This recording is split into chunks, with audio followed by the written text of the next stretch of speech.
Governor Monday Okpebholo of Edo State yesterday said the federal government has and his states have jointly set up a fact-finding committee to look into the circumstances that led to the recent killing of 16 persons said to be hunters in Uromi, Esan North local government area of the state. The governor disclosed this when he received high-powered delegation from Kano State, led by the deputy governor of the state, Aminu Gwazo, at the government house in Benin City. The Kano State deputy governor submitted a report of the committee his state governor set up to identify the survivors, victims, and their next of kin. The governor said President Bola Tinubu was not happy over the incident and was determined to ensure that the state and nation are safe for everyone to live and do business. Kano State Deputy Governor Kwazo, on his part, appreciated Governor Okpebholo for his earlier visits to Kano. He promised us that justice. He said, "You promised us that justice will be done, and we'll believe you in this, Mr. Governor.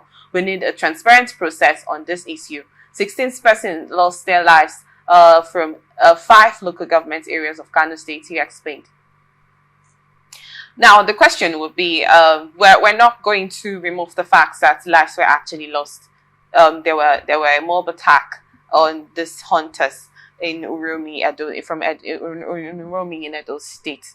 But I'm aware that both of us have been hearing about the recent killing in Benue and Plateau State and Benue, and Bornu at the moment is actually a heated situation.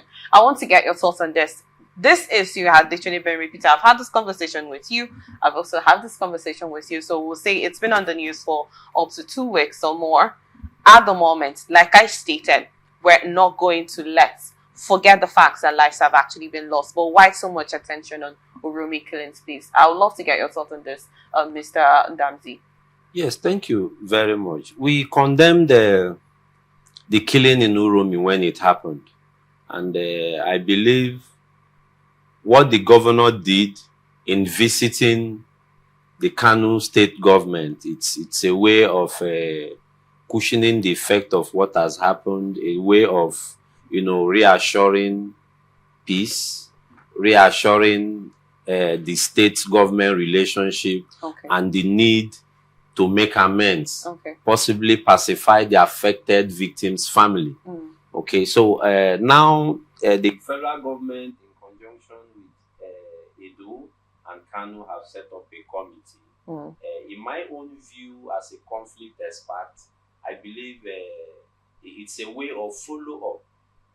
Okay, because ordinarily, if it were to be a fact-finding mission to finding or investigating, that committee wouldn't have the powers to do that, because investigating a crime and all that is saddled on the security agency. But if the FG, haven't intervened to setting up a committee that, incorporates both states, means it's a path towards peace. It's a path towards, identifying victims. Because don't forget, they were lynched and they were burnt to ash. Some of them were burnt to ashes, badly burnt. So they need to first of all identify who are these victims. And forensic analysis can help in identifying the victims, identifying their next of kin, should in case there will be a kind of compensation or reparation due the victim. Did you at any time hear about the Koku fall, the killing of the Koku? Yes, of course we did. Okay. I was coming to all this. Okay. Now that the government have told this part, is a welcome development. Okay. But particular concern is on why is it that when it happens, when victims are from a particular part of the country, they are given special attention. Why don't this attention be replicated on other areas? Because we have heard, like you brought in the Ikoku 4, though that matter have been dispensed by the court to its exhaustive limits. Justice have been served accordingly. Damages have been paid where necessary, even though life has been lost. That's why we keep advocating for peaceful coexistence. When there is peaceful coexistence, when there is tolerance, when there is understanding amongst tribes, amongst ethnics, amongst religion, believe me, we wouldn't be where we are. But because those who are practicing this religion, some of them have become so extremist to the extent that we don't value, they don't value lives anymore, because we still have human touch. That's why we are crying out, we are shouting when, barbaric acts like this happen. I appreciate what the FG and these two states have done. It's a search towards bringing lasting peace. Because don't forget, families, are heartbroken. People, because the Bible said that the heart of man is desperately wicked. Who knows what the affected families may be planning? They may be thinking a reprisal, which is not encouraging. So the steps towards bringing parties together to look at what has happened and how to possibly cushion the effect of what has happened is a welcome Have you one. actually asked why the federal government have literally not done anything considering the farmer-headed conflicts in the country? Though they said they're trying to set up the sensitization, I don't know if you saw the news like that, but we know that this farmer-headed conflict has actually been, for going on for a very long time. There was a particular story that was literally on the news for a while about this particular farmer that had to take the life of a herder or herdsman, in self-defense, and he was literally sentenced to death, whatever the case may be. Why now? Why decide to set up a fact-finding committee because of the Uromi killing, where nobody's citing the fact that lives were taken and the way these individuals were literally destroyed is not something that anyone wants to applaud. But why now? Why set up a fact-finding committee at the moment, right now? Well, like we said before, we appreciate the FG for at least for the first time, taking a step. When they take steps that are in right direction, we applaud them. But like we said before here, the FG have not been very honest with other part of the country when it comes to issues like this. And also the issue of farmer-herder clash. The FG have been so lackadaisical in handling that issue, possibly because their fingers are burnt. I and you don't have the funds to own a cow in that magnitude. Most of the cow we heard are owned by retired army generals, top government functionaries. So I think they have not really been honest with Nigerians. We here in Rivers State, we have the law, but it's not in operation. So you see, I keep maintaining that nobody is above the law. But in the case of Nigeria, it looks like there are people who are fashioned in such a way that they are greater than the law.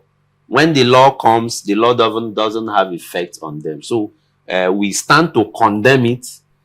We stand to call them out. And we stand to let our people to henceforth do all they can to keep our communities safe. Well, I'll hold your thoughts on that, please, Barrister Damsey. Let me hear from Mr. George on what you make of this. Do you agree with Barrister Damsey on all of his thoughts, the analysis he has just mentioned? I also want to get on what you make of this, please. Yes, I'm in the same. We are both on the same page.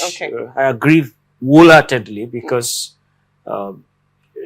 every Nigerian life is important.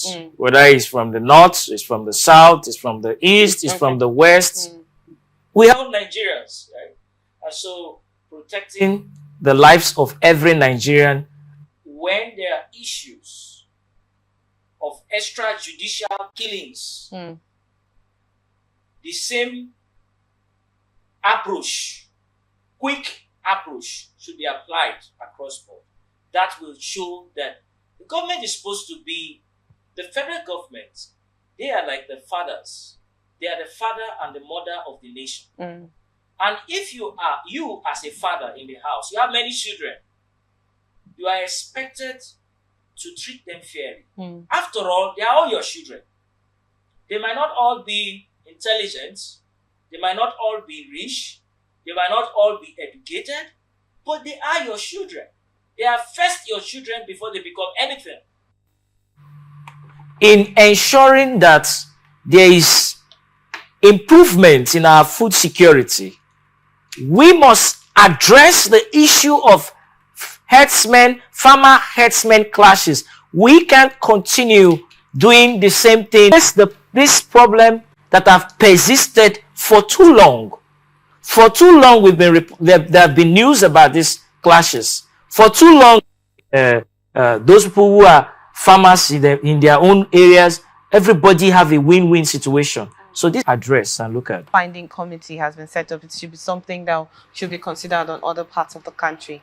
Looking at the way the country, the system, the structure has been, when situations like this arise, you set up a committee, something is set up for it, and oftentimes we just see it fade away.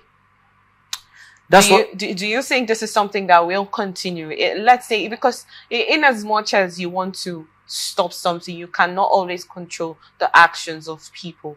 The actions they take in situations like this. There are certain possibilities that this situation might happen because of the whole system. Because if we come from the basic, sensitization of these individuals are engaged in mob killing, the police, being there in time to make sure that the situation doesn't occur is also supposed to be checked into, and whatever the case may be. So it's not a situation that we're guaranteed that it will stop 100%. I'm not confusing you here, am I? No, actually, I get what you're saying. I think it boils down to leadership. Everything rises and falls on leadership. And leadership is very important. Now, when there is a crisis, then there is a panel or a commission that is set up to investigate, for fact-finding mission, make recommendations to the government, to correct and to provide solution in that crisis. Oftentimes we are very used to commissions. This is not the first time. You hear a government commission of inquiry, judicial panel of inquiry, fact-finding mission, reconciliation mission, but continuity.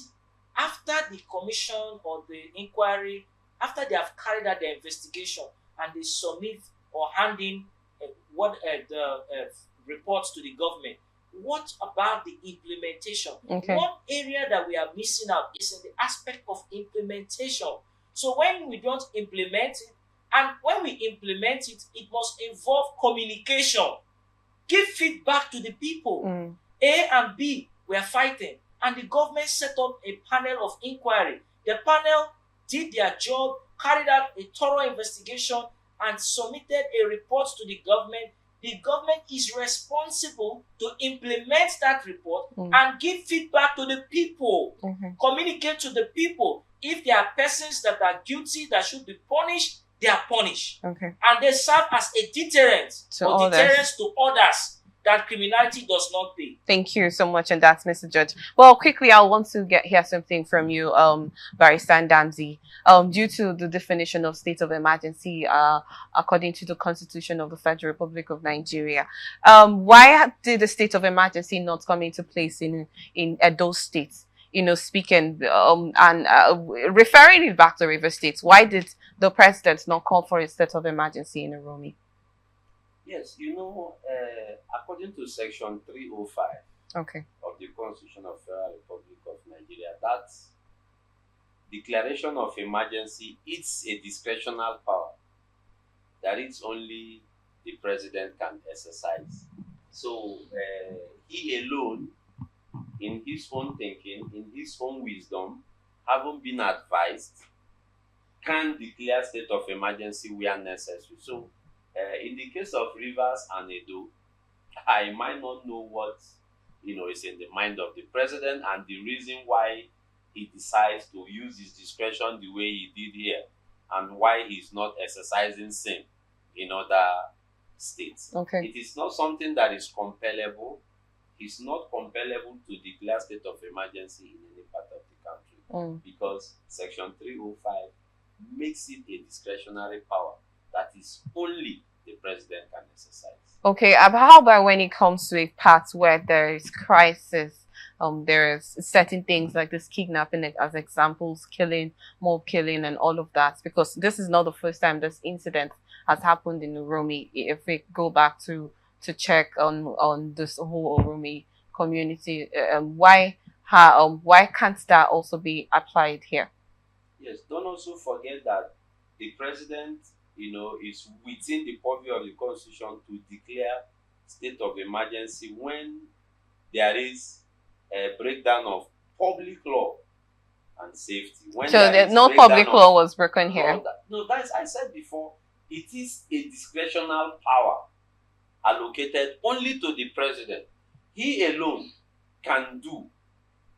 He alone. So do we say that there was any act of sentiment between this issue and that of Rivers State from the president? Well, in my own opinion, I wouldn't go that route.